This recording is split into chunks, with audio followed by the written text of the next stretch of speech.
Well, hey there, YouTube. It's Petey Two Finger, and I wanted to point some things out. We're gonna go over to this video here, how to build a Daw-Less synthesizer setup with circuit tracks. So this is not implementing a well. What is a DAW? What does that stand for? DAW. Does it mean a dog? You have a hair lip, it's a DAW? No, a DAW is a digital, and that's your first clue, digital audio workstation. Okay, so right now, what we're going to want to look for, we're going to want to remember, because if we want to be good, if we want to be popular, if we want to be have everyone backing us up and patting us on the shoulder, we got to remember that our goods and our bads. So we have two. We have good over here, good, and bad over here. We're not even going to show the bad. It's going to be off camera, so you don't vomit. Good. Well, tubes are good. This is at the top of the list of things that are good, that are absolutely like having a Les Paul gold, having a 59. You need a 59 gold top Les Paul, or you're over here. We're not going to talk about that. Daw-Less. This is when you're making music, but you're not. And again, that's that D word, digital audio workstation. Daw-Less. So you got to remember, this is what you're going to start putting in your mind. Okay, I'm Daw-Less. When you go to the bar and meet that girl, you're going to tell her, oh, "No, baby, I'm Daw-Less. I got my Daw-Less keyboard station that I've built. Been working on this project for my YouTube channel, my Daw-Less. And again, you'll rocket your success. You will rocket up to the top. You won't have to do a news show and talk about the Suez Canal or how the coronavirus is fake. You will rocket to the top if you Daw-Less recording. Okay, this is where you use a 4-track tape recorder. Daw-Less. This is the pinnacle of success. It's analog, and you're going to have. I don't know if you can tell. I'm running a space heater today. Is the algorithm cutting that off? The compression. We hear about YouTube compression. The algorithm. That's over here. That's bad. Anything digital. YouTube, the algorithm. If your wife or girlfriend suspects and checks your phone and finds out you've killed her dog, you forced the dog into a unnatural relationship to the point of it expiring, or maybe you've had an affair with your gay Mexican hairdresser, and you got caught. That's the algorithm. Anything bad, you lose your job because they caught you masturbating in the restroom with your phone. That's the algorithm.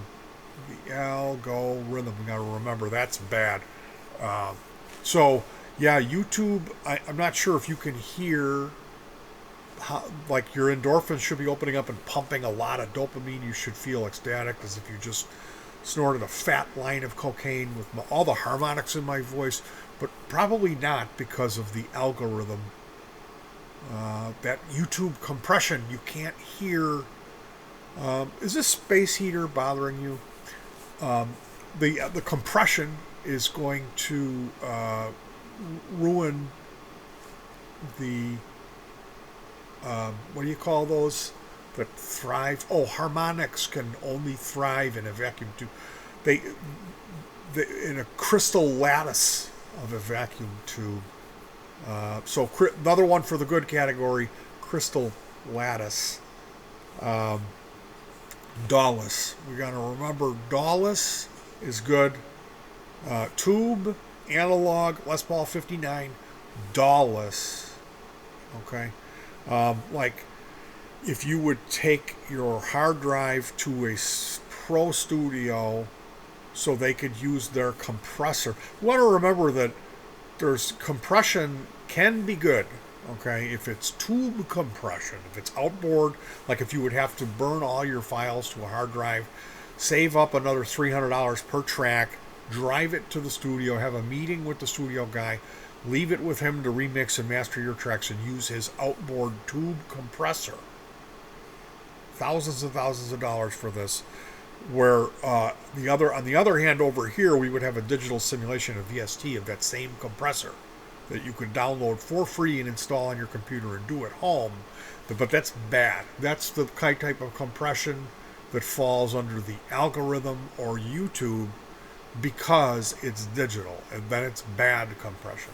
Even if you hear a demonstration where they A and B, and they route it over to an outboard compressor, a tube compressor, or they route it to the digital inboard, in the box VST, and you can barely hear a difference.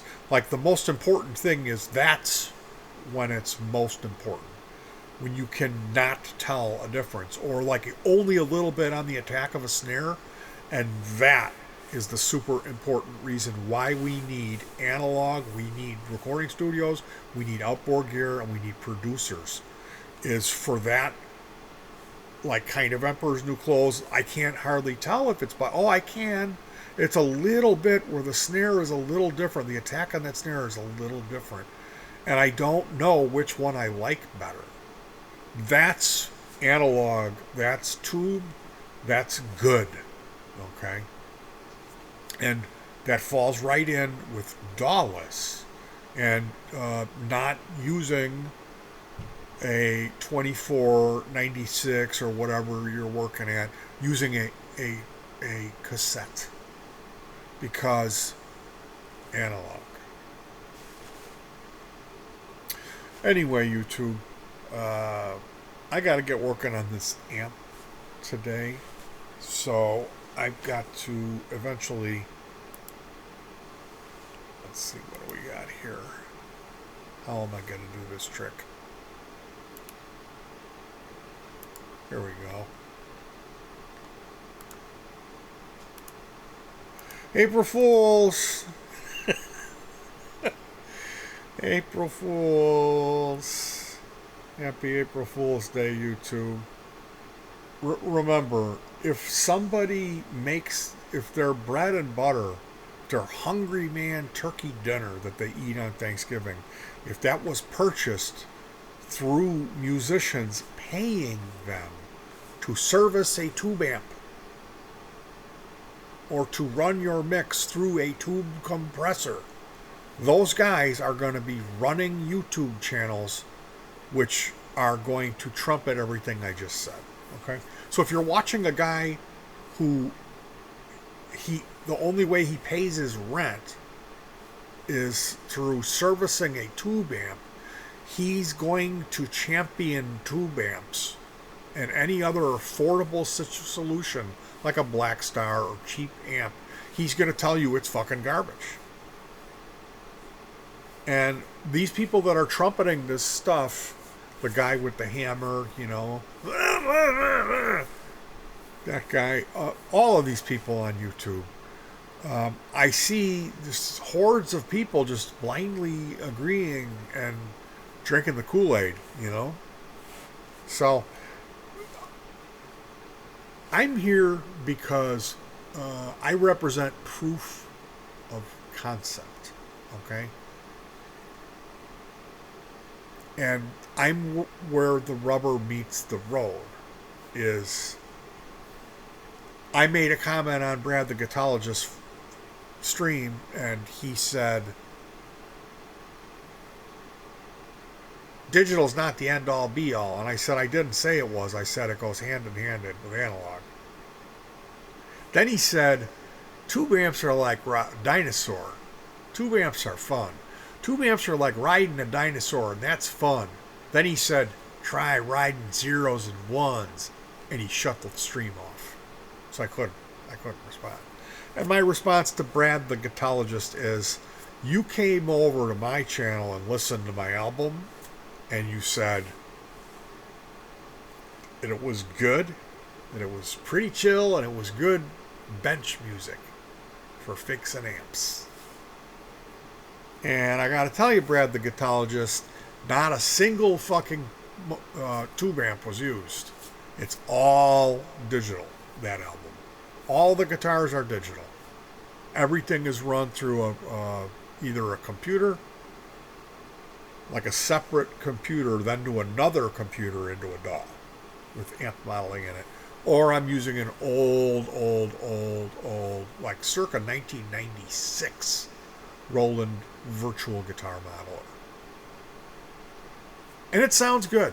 It sounds good. So my point to Brad the guitarologist is, you listened to the album and you heard it and you never once suspected that it was digital. And that's what I'm talking about, proof of concept. I'm here taking the other side saying, hey, all this stuff over here that's on this side, this where everyone's saying is bad, it isn't bad. It's affordable and it works, and you can get it to sound excellent without any effort. This last album that I recorded, I wasn't like having to like go and fix all of this stuff because it was digital. I just recorded it. I just ran it into the machine, and I didn't have to like EQ anything. It mixed itself. So I mean, at the end of the day, me being proof of concept is I'm saying that because I know I don't run out and buy the latest thing as an excuse because I'm Daw-Less. You know what I mean? I'm part of that crew that thinks you have to have all analog tube, because there's a lot of money. There's a huge market for that. And yes, that stuff all does have a flavor. I'm not saying it's bad. I'm not saying that digital is better. I'm not saying that. Although it is for a lot of things. If we're comparing like workflow, working on a DAW versus a tape machine, oh, forget about it. I'm here to tell you that you don't need to get hung up about that stuff. Okay? You can just take what you have and learn how to use it and end up with really good results. Right? You can't go watch these things and go on here and go, yeah, well, I hate the fact I'm using samples for the drums. I hate it. Do you? Well, how about this? Work with a drummer and get back to me. Work with a drummer and tell me what you get. See how much money you have to spend to get the drums to that point where they sound close to the quality of something like Addictive Drums version 3 or whatever.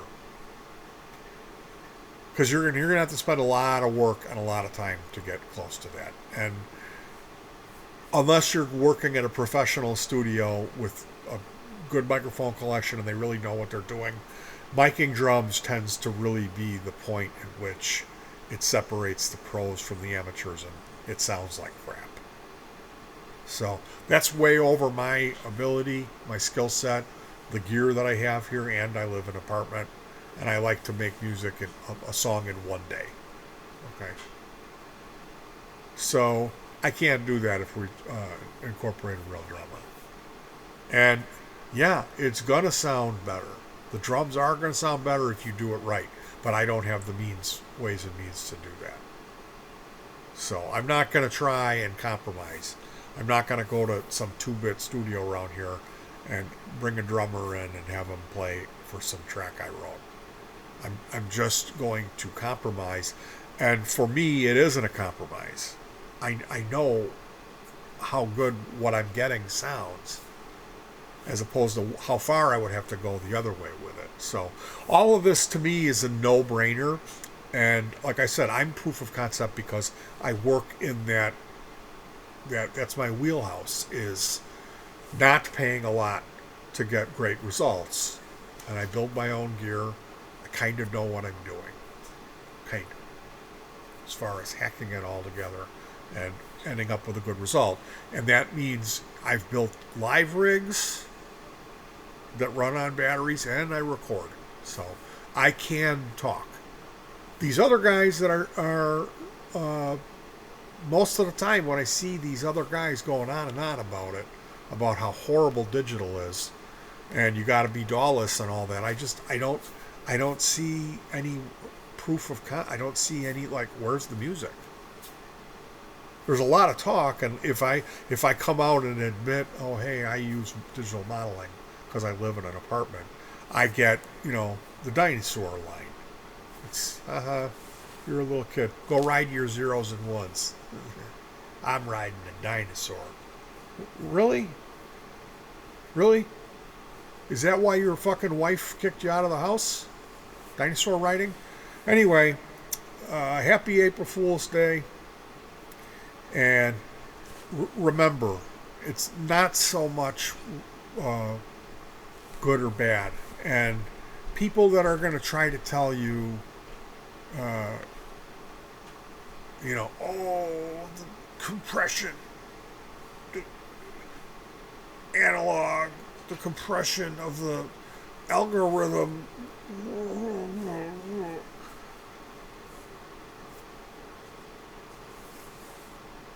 Click on their name and go see what they've got to show. That's the proof from the pudding. Because those guys who are talking like that, they never have a fucking single thing to show for all their talk. Because the people that are really doing it, they know that analog and digital, it doesn't matter so much. They go hand in hand. It's just fucking do the work. That's my point. Anyway, happy April Fools. Hug your pets and peace.